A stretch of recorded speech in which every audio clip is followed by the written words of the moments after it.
This lecture is going to be on attachment, memory, and emotion, and we're going to start off by talking about a theorist named John Bowlby.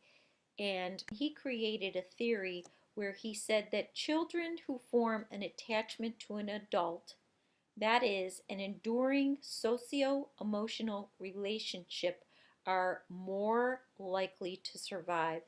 And believe it or not, back in the day, there was a place called the Dublin Foundling House, and it was in Dublin, Ireland in the 1700s and 1800s, and it was an amazing place. So what they had is they had this foundling house, and at the front of the foundling house there was this revolving wheel. It was called a foundling wheel, in which a mother could take their child and place it in this revolving wheel, and it would be brought round inside of the foundling house. And the problem with this, of course, was that even though these children were being brought in, they were not receiving the care that they should have if they had been in a nurturing, loving environment. Yes, they provided clothing, they provided food for the children, not necessarily the best food, but what they didn't provide the children with is the importance of touch, and we already understand that how incredibly valuable that is to human beings, and it gives them the ability to thrive. But they also did not form any attachments with anyone, and it's difficult to form an attachment if no one picks you up, no one takes care of you, no one gives you individualized attention. And so a huge number of those children never even made it to adulthood because they perished due to a lack of touch, warmth, human connectiveness, and attachment. So uh, John Bowlby stated that there are four phases of attachment. So we're going to go through these, okay? So the first one is pre-attachment, and this is birth to approximately 6 to 8 weeks old. And this is related to the smell, the sound, smiles, where infants are responding to facial expressions and establishing a connection with another human being. The second one is called attachment in the making, and this is about 6 to 8 weeks to 6 to 8 months. And this is when children behave differently in front of the caregivers and strangers. We have a something called stranger anxiety. I will put a video up on it where a child, uh, if you, and maybe some of you have experienced this, where you go to take a child from the mother, even the mother's willing to hand it off, but that child will not go to you about 6 to 8 months. It's stranger anxiety. They absolutely will not, and they cry and fuss. Um, and if you remember from intro, Harry Harlow's Monkeys, where, you know, they were feeding the monkeys were attached to the nurturing model, but and would reach over to be fed, but would not let go of the nurturing uh, mama monkey. So this uh, during this phase of attachment in the making, when a child is upset, it's easier to console this child by the caregiver. So can you imagine if there was no caregiver at all? It would be very difficult to console that child. So this, at this point, that child is identifying with the caregiver. And do understand, it doesn't have to be the mother, the father, it could be the grandparents, a person at a daycare center, just someone who will form an attachment, a bond with this child. So stage three, phase three, is true attachment, and this is 6 to 8 months to 18 months, and this is when the child singles out the primary caregiver. And they understand that they do have a stable environment. And when they are in a new situation, they are willing to explore, but they do check to see that mom or the caregiver is there, reassurance that all is well in the world. And at this same time, they're having cognitive growth. They have a mental representation of the mother or the caregiver. So, which is really, really a positive thing. And the fourth phase is reciprocal relationship, and that's 18 months on. And that is where the child has this growing cognitive abilities and language, and they're accumulating experience with the caregiver. They're enabling this child to be a partner in the attachment. So they're having this give and take relationship with the caregiver. And can you imagine if there was no person there to have a relationship with? That would be a very, very difficult thing. At this point, they also can understand parents' feelings. They're starting to initiate things. They can cope with separation better because of the trust that they have with their caregiver. So that is very, very important. So those are those four phases of attachment. Along with the four phases, we have a new area called forms of attachment. And attachment itself can take on different forms dependent upon the environmental factors. In 1978, Mary Ainsworth, she created this strange situation video, and you will be watching that, where uh, she put children in a specific situation where uh, you could tell what type of attachment they had with, in this case, they used a mother. So um, I'm not going to talk about it too much because we're going to be watching the video, but I will give you a little overview of it.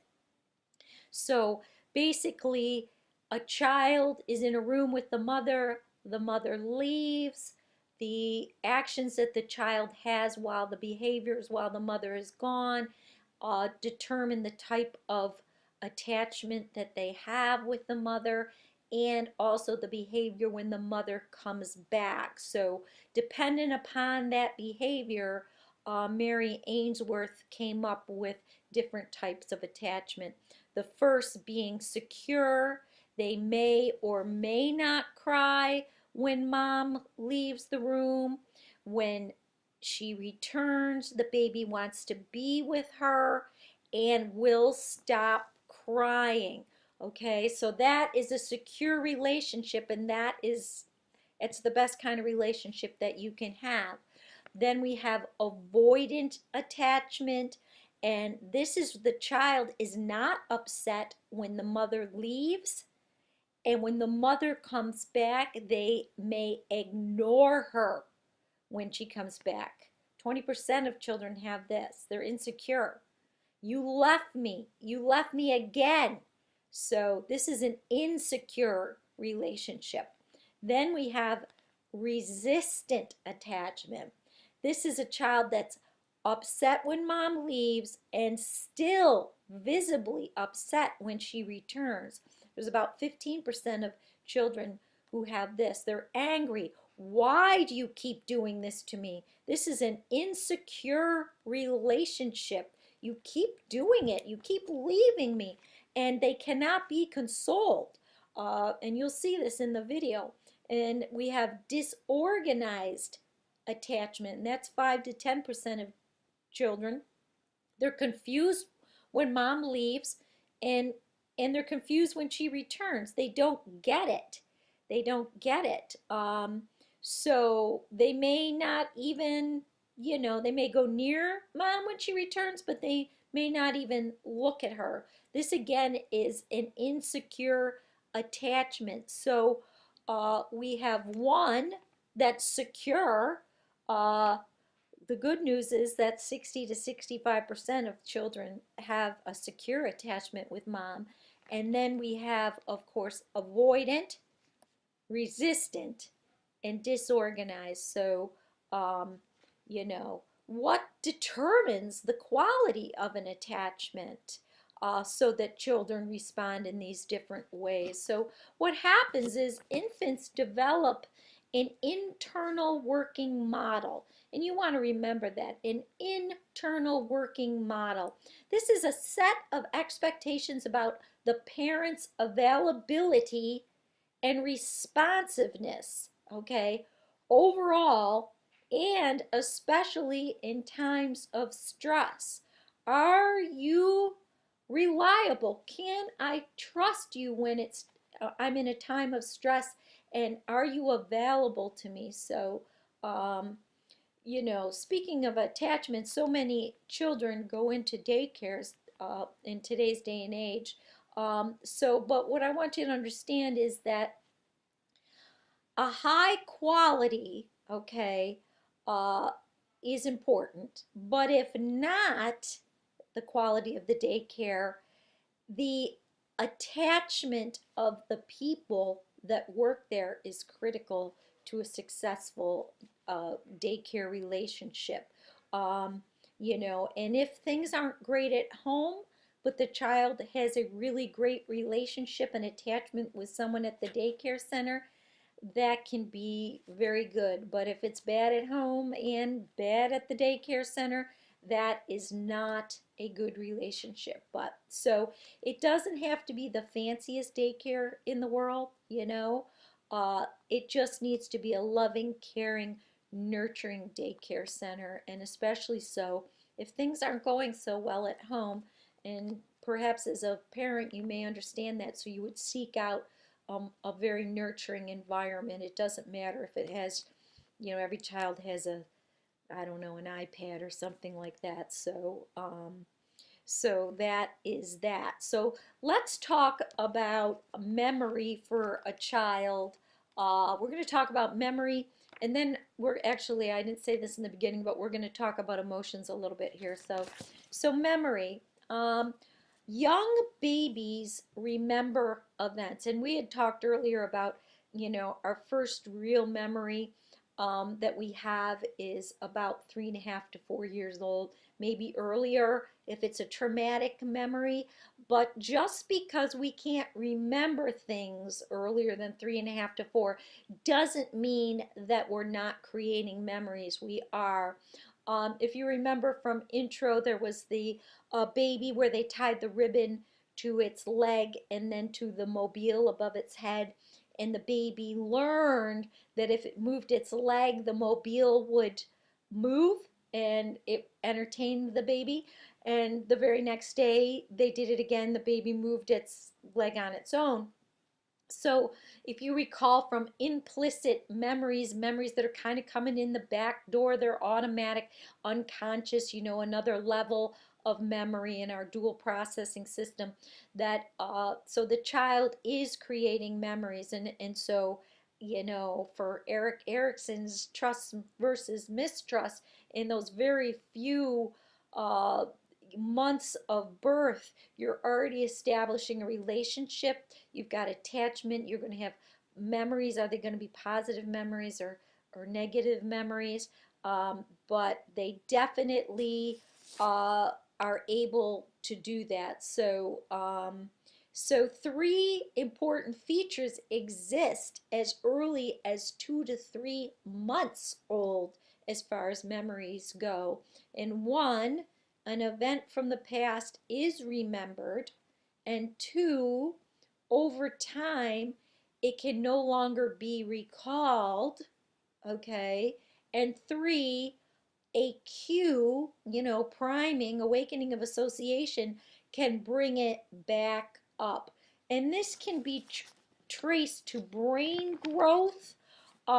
Actually, in the brain regions that support memory, the hippocampus, the amygdala, that brain is developing during this period of time. So that brain is going to be developing for the next 2 years.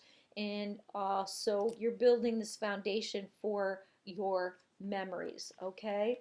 So the last thing we're going to talk about here in this video is emotion. So uh, babies, infants, they're very useful emotions because they help people adapt to their environment. Fear helps us, happiness helps us. You know, we socially smile and the world smiles with you. Um, so, children are born with basic emotions, and these basic emotions are joy, anger, fear, disgust, distress, sadness, and surprise. We consider these the basic emotions. And these basic emotions consist of these elements: a subjective feeling, that's your personal feeling, a physiological change, and an overt behavior. So, uh, development of basic emotions starts with a newborn only experiencing pleasure and distress. And so remember that. Newborns start off with only pleasure and distress, but rapidly that changes, and it's thought that by 8 or 9 months old, they show all those basic emotions that we just stated. So, joy, maybe about 2 to 3 months, the social smile, and they just go on from there. So, uh, that's all we're going to talk about in this lecture, and we will continue on to the next lecture after you do some reading. Okay, until next time.